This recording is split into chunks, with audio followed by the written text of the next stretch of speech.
wrestling fans, how's everyone doing today? I'm doing excellent. Anyway, this is my top 10 for Hell in a Cell matches. So I hopefully everyone enjoyed this video from Facebook, Twitter, and YouTube. Let's kick this video off, shall we? Okay, number 10. The Undertaker versus the Big Boss Man from WrestleMania 15 from March 28th, 1999 from Philadelphia, Pennsylvania. The very first and only Hell in a Cell match at WrestleMania history so far.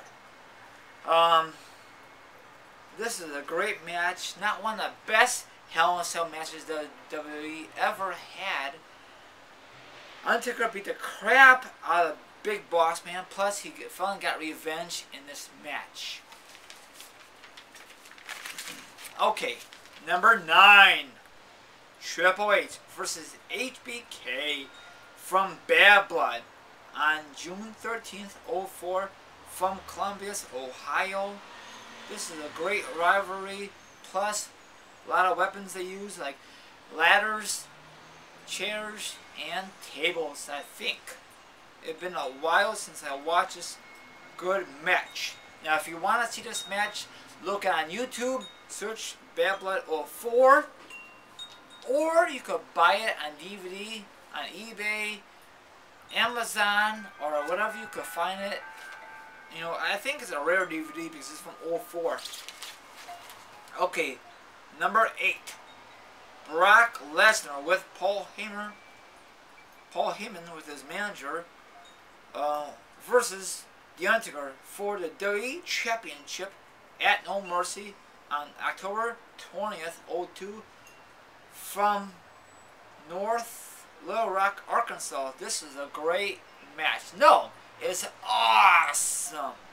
The great storyline, how they build up. I love this match.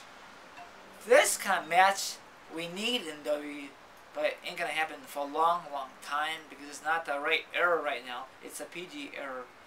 But anyway, I like when when Taker beat the crap out of Brock Lesnar. I like when Brock Lesnar beat the crap out of Taker. Plus, the cool part was Taker grabbed Paul Heyman's tie and just did his do. He's all busted against the Hell in a Cell cage. Excellent. Okay. Number 7. Batista versus The Undertaker for the World Heavyweight Championship of the World Survivor Series from November 18th, 07 from Miami, Florida. This is a brutal match. They use a lot of weapons against the Hell in a Cell cage door, the wall, you know what I'm saying? And they use steel steps. I think they used some chairs. I'm not too sure. It's been a while since I saw this match. And plus, the return of the Radar Superstar Edge. He was disguised as a camera dude. So, great match. I was very surprised that Edge came out in that match. Plus, they had a great promo. You know how they had a promo when Edge used a chainsaw and cut the ring? That was excellent.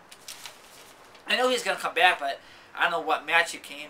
Then I thought in my head, is Edge going to come out? And he did. It was excellent. Okay, number 6. The Undertaker versus Randy Orton with his dad, Cowboy Bob Orton, from Armageddon on December 18th, 05 from Providence, Rhode Island, I think.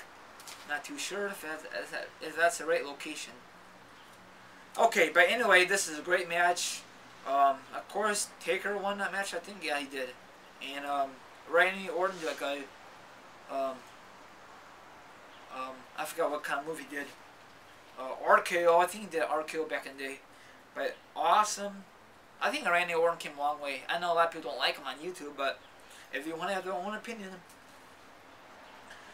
Okay. Number 5. The Staying Alive. Ooh, ooh, ooh, ooh. Just kidding. Okay. The Undertaker versus Mankind from King of the Ring. On the scratch, that's an error. On June 28th, 98, Pennsylvania, Philadelphia, Pennsylvania, Pittsburgh, scratch it again. Pittsburgh, Pennsylvania. It's a famous King of the Ring incident. I tell you why. Probably everybody knows this because it's on DVD and YouTube, etc., etc. And they show this footage over and over and over. When Taker threw off Mankind off the top of the Hell in a Cell cage, and I thought the match was over. And he went on a gurney, and he was insane. You know, came off the gurney, walked. You know, he was very pissed off. Taker did that. Now I don't know if that was a part of the storyline or what. I'm not too sure. You know, probably it was just completely storyline, but it was excellent. And Mankind came back in the ring. I think he has some thumbtacks. Of course, it backfired on him, like everything else did when it was Mick Foley, you know. So, of course, I like this match, you know. It was a classic match. I'm not too sure if it was in a Hell in a Cell box set, came out in '98. I don't remember. I don't recall. It's been a while since I watched it. Once again, good match, from my opinion. Okay, number 4. Triple H versus Cactus Jack for the WF Championship. Now, if Mick Foley loses, he had to retire from WWE. He could put out of here from No Way Out from February 27th, 2000, from Hartford, Connecticut. We all know what happened. Great match, fantastic storyline.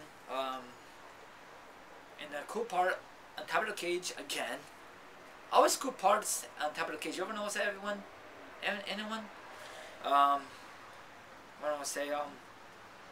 So I think Triple H pedigree, Cactus Jack, and then he went through the cage and put a big dent, and Triple H got the win. 1, 2, 3. It's over. Overall, good match. Okay, number 3. Triple H versus Y2J from Judgment Day on May 19th, 2002, Nashville, Tennessee. This was a brutal match. Both guys got busted open. Especially Tim White, former referee from the WWE. You know, good match. Now Tim White, after this incident, he did a bizarre, very bizarre, and very stupid, I think. He tried to kill himself, but he actually didn't. You know, with Josh Matthews. Probably everyone knows that. I forget what year he did it. I think he did it. I forgot how long, but he did it a long time. It's still on YouTube if you want to look it up, but that's very bizarre. I don't know if he's still with the company. I know he doesn't referee, but I don't know if he does backstage or he retired completely. So, that was a good match. Now, number 2, Kurt Angle versus The Undertaker versus Triple H versus Stone Cold Steve Austin versus Rikishi versus The Rock, the Abominable, the People's Champion at Armageddon on December 10th, 2000. I think from Alabama. Yeah, Alabama. This is a great match. Unbelievable. Of course, Kurt Angle retained his championship. He was all busted open. And another cool part was, again, on top of the cage, Taker love making people famous, doesn't he? He chokeslammed Rikishi onto this flatbed of, I think, rice. Not rice, I don't know what was in that flatbed of this truck. But that was a great moment. Rikishi was famous that day. Okay, can anyone guess what's the number 1 Hell in a Cell match I picked? Can anyone guess before I announce it? Anyone? Anyone? Anyone? Give up? Okay. Here is the number 1 Hell in a Cell match that I pick. HBK versus Undertaker from Bad Blood on October 5th, 97 from St. Louis, Missouri. This was a great match. These two guys had a hitting rivalry. Unbelievable. I don't know when they started their rivalry. I'm just guessing, maybe like SummerSlam 97. And HBK was the referee between Bret Hart and Taker. I think it was. Yeah, it was. Because HBK used a chair accidentally on Taker instead of Bret Hart, and that continued that great rivalry they had on Ground Zero before they changed the pay-per-view name, Raw, and I'm not too sure if they ever met at SmackDown back in the day. I'm not too sure. I gotta look it up. But overall, that's my #1 Hell in a Cell match. So maybe if you want to do a video response or some comments down below, so I will definitely do more of these top 10.